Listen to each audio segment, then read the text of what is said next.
তাৰমানে গৌৰৱ গগৈ আৰু জয়ন্ত বৰুৱা মিলিজুলিয়ে গোটেইটো কৰিছে তেওঁলোকৰ উদ্দেশ্য হ'ল এইটোক এটা ইস্যু বনাব লাগে যিটোৰ প্ৰশ্নৰ উত্তৰ সংসদত বিধানসভাৰ ভিতৰত সদনত বিধানসভাৰ ভিতৰত পদ্ম হাজৰিকাই দি থৈছে এই যে 90টা গৰু ক'ত দিছিলে কিমান পইচা পাইছে কিমান দামত দিছে এনডিডিবিক তেওঁলোকে যে চেক দিছিলে নেশ্যনেল ডেইৰী ডেভেলপমেণ্ট বৰ্ডৰ পৰা এই গৰুখিনি আহিছিল তাৰ গোটেই তথ্য দি থৈছে বিধানসভাতে দি থোৱা আছে চবেই জানে তাৰ পিছতে এই কথাখিনি কোৱা মানে এইটো ইণ্টেনশ্যনেলি কংগ্ৰেছ আৰু প্ৰতিদিন গোষ্ঠীটোৰ মিলন আৰু তেওঁলোকে আমাৰ এগেইনষ্টত কৰি থকা এটা কনস্পিৰেচি সিমানেই মই তথ্যই দিলোঁ দেখোন এইখন কাগজ নিদিলোঁ জানো এইখন কাগজত 90জনী গৰু ক'ত কোনে লৈছিলে ইয়াত সকলোৰে নাম আছে আপোনালোকে নামকেইটা চালে হ'ল গোটেইকেইটা দিলোঁ নে নাই তথ্য ইয়াতে কাৰ কাৰ নাম আছে vice chairman GMDA MP Mangaldai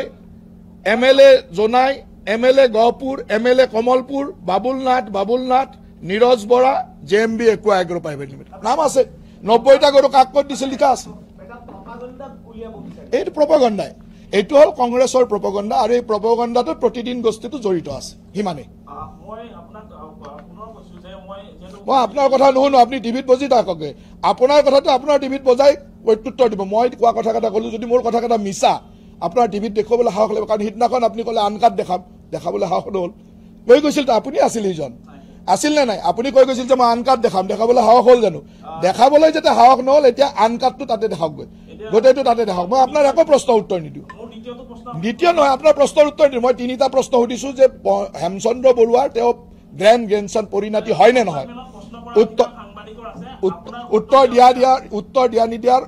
অধিকাৰটো মোৰ আছে মই নিদিওঁ আপোনালোকে টিভিত বজাই ল'ব যে হেমচন্দ্ৰ বৰুৱাৰ পৰহি নাম এখন বজাই দিব তেওঁ নালাগে আপোনাৰ প্ৰশ্ন ইয়াত সুধিবলৈ আপুনি এখন প্ৰেছ মিট মাতি কৈ দিব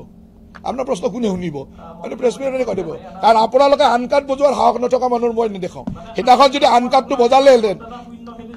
নাই মই এইটো কৈছোঁ আনকাট বজোৱাৰ সাহস থাকিলে আপোনাক দেখুৱাই দিলোহেঁতেন আনকাট বজাবলৈ আপুনি সেইদিনাখন কৈ গৈছিলে আনকাট বজাম বুলি বজালে জানো